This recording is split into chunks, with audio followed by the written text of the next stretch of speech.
నమస్తే. అచ్చంపేట మాజీ ఎమ్మెల్యే గువ్వల బాలరాజు ఇటీవల బీఆర్ఎస్ పార్టీకి రాజీనామా చేసిండు. సో బీఆర్ఎస్ పార్టీకి రాజీనామా చేయడమే కాకుండా బీఆర్ఎస్ పార్టీ ఆడుతున్నటువంటి డ్రామాలని, ముఖ్యంగా మోయినాబాద్ ఫామ్ హౌస్కు సంబంధించినటువంటి అంశాన్ని సైతం ఆయన లేవనెత్తడం జరిగింది. ప్రధానంగా ఆయన కొన్ని అంశాలను ప్రస్తావిస్తూ, నేను బీఆర్ఎస్ పార్టీకి రాజీనామా చేయడానికి కారణం ఏంటి, బీఆర్ఎస్ పార్టీకి ఎందుకు నేను దాన్ని వదిలిపెట్టి బయటికి రావడం, మరో పక్కన దాంట్లో జరుగుతున్నటువంటి అంశాలపైన ఒక పక్కన ప్రస్తావిస్తూనే మరో పక్కన ఆయన విమర్శలను కూడా గుప్పిస్తూ ఉన్నాడు.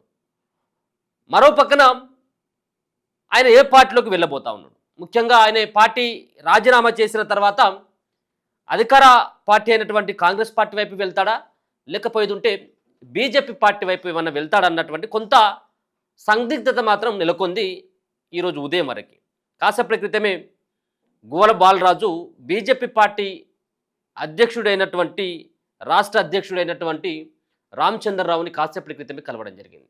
అంటే ఒక పార్టీ రాష్ట్ర అధ్యక్షుడిని కలిస్తే మరి నిజంగా పార్టీలో చేరినట్టేనంటే 100% ఇప్పుడు ఆయన బీజేపీ గూటిలో గువ్వల బాలరాజు అనేది స్పష్టంగా అర్థమవుతూ ఉన్నది. అది రేపో మాపో కన్ఫర్మ్ అయిపోతూ ఉన్నది. ఆల్రెడీ బీజేపీ పార్టీలో చేరడం కోసమే ఆయనే బీఆర్ఎస్ పార్టీకి రాజీనామా చేశాడు. ఇంకో ఆప్షన్ లేదు. ఆయన ఇంకా వేరే పార్టీ వైపు కూడా ఇక్కడ కూడా చూడట్లేదు. బీజేపీ పార్టీలో ఆయన ముందుగా చేరడానికి ప్రధానమైనటువంటి కారణం బిఎల్ సంతోష్ అంటూ ఒక పక్కన వాదనలు వినపడతా ఉన్నాయి. మరో పక్కన ఈ మోయినాబాద్ ఫామ్ హౌస్ కేసు ఏదైతే ఉందో ఎమ్మెల్యేల కొనుగోలు కేసుకు సంబంధించినటువంటి అంశం, దాంట్లో 4 ఇట్లాల్లో, ఆ 4 ఇట్లాల్లో ఒక వ్యక్తి గువ్వల బాలరాజు. సో గువ్వల బాలరాజుని బీజేపీ పార్టీలోకి తీసుకొని అసలు మోయినాబాద్ ఫామ్ హౌస్కు సంబంధించినటువంటి డ్రామా ఏంటి, దానికంటే ముందు జరిగినటువంటి అంశం ఏంటి, సో ఎవరెవరిని దాంట్లో బీజేపీ నాయకులు ఇరిగియాలని చెప్పేసి ప్రయత్నాలు చేసిండ్రు అన్నటువంటి దానిపైన బీజేపీ పార్టీ ఫోకస్ పెట్టి బీఆర్ఎస్ పార్టీని కొంత అనగదొక్కేటువంటి ప్రయత్నంగా ఆయనను బీజేపీలోకి చేర్చుకునేందుకు ఒక పెద్ద ఎత్తున ప్రయత్నాలు జరిగినాయి అనేది ఒక వార్త అయితే వినబడతా ఉన్నది. సరే, ఏదేమైనప్పటికీ కూడా ఆయనే పార్టీలోకి వెళ్ళి బయటికి వెళ్తూ చాలా రకాలైనటువంటి కామెంట్లు అయితే ఆయన చేయడం జరిగింది. అంతేకాకుండా కాంగ్రెస్ పార్టీ నేతలు, అంటే గత ఎన్నికల సందర్భంలో కాంగ్రెస్ పార్టీకి సంబంధించినటువంటి కొంతమంది కార్యకర్తలు తన పైన దాడి చేస్తే ఎవరు కూడా స్పందించలేదు, ఎవరు కూడా దీనిపైన మాట్లాడలేదు, ఎవరు కూడా బీఆర్ఎస్ పార్టీకి సంబంధించినటువంటి నేతలు నోరు కూడా మెదపలేదు. అంటే నా పైన ఇంత దాడి జరిగినా, నన్ను కొట్టడానికి చంపడానికి ప్రయత్నాలు చేసినా ఏ ఒక్కరు కూడా దానిపైన ఎందుకు మాట్లాడలేదు, ఎందుకు దాన్ని విమర్శించలేదు అన్నటువంటి అభిప్రాయాన్ని వ్యక్తం చేయడం జరిగింది. అంతేకాకుండా మరో పక్కన ఫామ్ హౌస్ కేసుకు సంబంధించినటువంటి దాంట్లో గువ్వల బాలరాజు అమ్ముడు పోయిండు. గువ్వల బాలరాజు ఆల్రెడీ పైసలకి ఆయనే కకృతి పడ్డాడు, పైసలకు అమ్ముడు పోయిండు అని చెప్పేసి రకరకాలైనటువంటి ప్రచారం కొనసాగుతూ ఉంటే కనీసం ఒక్క బీఆర్ఎస్ పార్టీకి సంబంధించినటువంటి నేత కూడా దాని విషయంలో ఖండించలేదు. అప్పుడే నేను మనస్తాపానికి గురైపోయినా, అప్పుడే ఈ పార్టీలో ఉంటే ఎప్పుడు కూడా గుర్తింపు ఉండదు అన్నటువంటి భావనతోంటే నేనున్నాను, అందుకని చెప్పేసి నేను పార్టీని వదిలి బయటకు వచ్చినట్టు ఆయన వ్యాఖ్యలు కూడా చేయడం జరిగింది. ఈరోజు రామచంద్రరావుని కలిసినటువంటి ఈ సందర్భంలో ఆయనే అధికారికంగా సైతం కూడా బీజేపీ పార్టీ స్టేట్ చీఫ్ అయినటువంటి రామచంద్రరావు అధికారికంగా కూడా ఆయనే వెల్లడించడం జరిగింది. గువ్వల బాలరాజు మరి అతి త్వరలో పార్టీలో కూడా చేరబోతా ఉన్నాడన్నటువంటి ఆ అంశాన్ని కూడా రామచంద్రరావు అధికారికంగా కూడా వెల్లడించడం జరిగింది. బీఆర్ఎస్ పార్టీకి రాజీనామా చేసినటువంటి అనంతరం గువ్వల ఎమ్మెల్యేల కొనుగోలు అంశంపైన కూడా కీలక వ్యాఖ్యలు కూడా చేయడం జరిగింది. తాను అందులో సూత్రధారిని మాత్రమే, నేను దాంట్లో పాత్రధారిని మాత్రం కాదు అంటూ ఆయనే వ్యాఖ్యలు చేయడం జరిగింది. గువ్వల పార్టీ మార్పుతో మరికొందరు సైతం కూడా బీఆర్ఎస్ పార్టీకి సంబంధించినటువంటి కొంతమంది నేతలు మరి బీజేపీ పార్టీ తీర్థం పుచ్చుకోబోతున్నట్టుగా తెలుస్తూ ఉంది. మరి గువ్వల బాలరాజుతో పాటు ఎంతమంది అచ్చంపేట నియోజకవర్గం నుంచి పార్టీ నుంచి బయటకు వెళ్తారు బీఆర్ఎస్ పార్టీ నుంచి, అలాగే బీఆర్ఎస్ పార్టీలో ఉన్నటువంటి ఆ 4 ఇట్లలో ఉన్నటువంటి ఇంకా ముగ్గురు ఉన్నారు.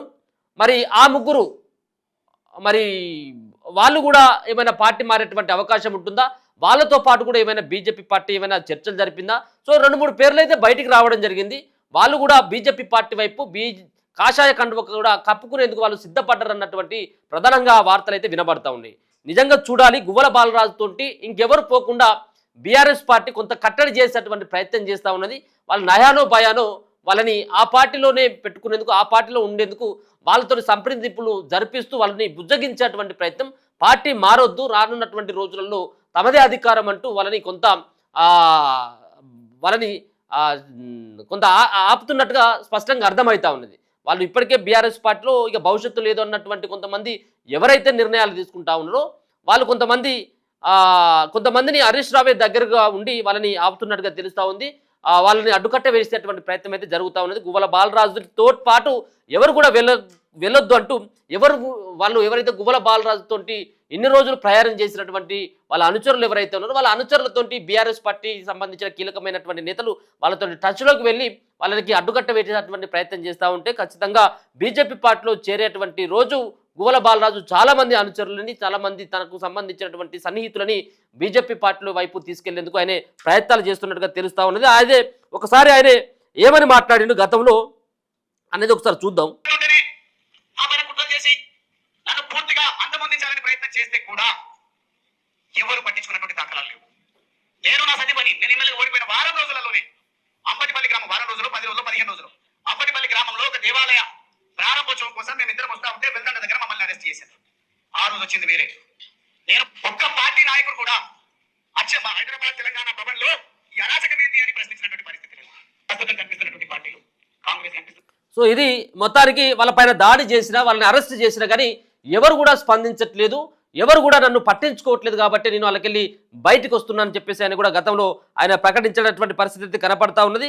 చూద్దాం మరి ఆయన ఏ విధమైనటువంటి ఆయన వెళ్ళినటువంటి దశలో ఎవరెవరిని తీసుకుపోతారు ఏందనేది కూడా మనం చూడాల్సినటువంటి పరిస్థితి. మరో పక్కన ఆయనతోటి వెళ్ళేటువంటి నేతలు ఎవరు, మరి పెద్ద ఎత్తున కూడా బీజేపీ పార్టీలోకి వెళ్లేందుకు చాలా మంది కూడా ఆయన వైపు ఆయనతో పాటు వెళ్లేందుకు ఆస్కారం ఉందంటూ కొంత అచ్చంపేటలో ఒక వార్తలు అయితే వినబడతా ఉన్నాయి. ఆయన యొక్క పార్టీలో చేరిక సైతం కూడా 10వ తారీఖున ఉండేటువంటి అవకాశం ఉన్నట్టుగా తెలుస్తా ఉన్నది. అది ఇప్పటికే రామచంద్రరావు సైతం కూడా బీజేపీ పార్టీలో అధికారికంగా ఆయన చేరబోతా ఉన్నాడు అనేది ఆ విషయం కూడా ఆయన అధికారికంగా ప్రకటించడం జరిగింది. గువ్వల బాలరాజు భేటీ జరిగినటువంటి సందర్భంలో ఈ 10వ తేదీన బీజేపీలో ఆయన అచ్చంపేట మాజీ ఎమ్మెల్యే అయినటువంటి గువ్వల బాలరాజు 100% ఆయనే ఆ పార్టీలోనే చేరేటువంటి అవకాశం ఉంటుంది. దీని చుట్టూ మరి మోయినాబాద్కు సంబంధించినటువంటి చుట్టూ మరి గువ్వల బాలరాజుని ఏ విధంగా వాడుకుంటుంది బీజేపీ పార్టీ, ఏం జరగబోతుంది, బీజేపీ పార్టీ గువ్వల బాలరాజు తర్వాత బీఆర్ఎస్ పార్టీలో ఏ విధమైనటువంటి వాతావరణం ఉంటుంది, బీజేపీ పార్టీలో ఏమైనా నయా ఉత్సాహం ఏమైనా ఉంటుందా, ఎందుకంటే పార్టీలో చేరుతున్నటువంటి దశలో ఎటువంటి సంబంధించినటువంటి అంశాలు చోటు చేసుకుంటే, ఎటువంటి పరిణామాలు చోటు చేసుకుంటే అనేది చూడాల్సినటువంటి అంశం. చూస్తూనే ఉండండి మన తొలి వెలుగు.